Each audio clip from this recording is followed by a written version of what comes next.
అనగనగా ఒక అడవి ఉందంట. ఆ అడవిలో కాకి, నక్క ఉన్నాయంట. ఒకరోజు నక్క అడవిలో తిరుగుతూ కాకిని చూసిందంట.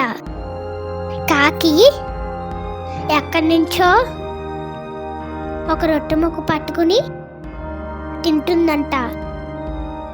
ఇది నక్క చూసి ఆ రొట్టె ముక్కను తిందామని ప్లాన్ వేసిందంట.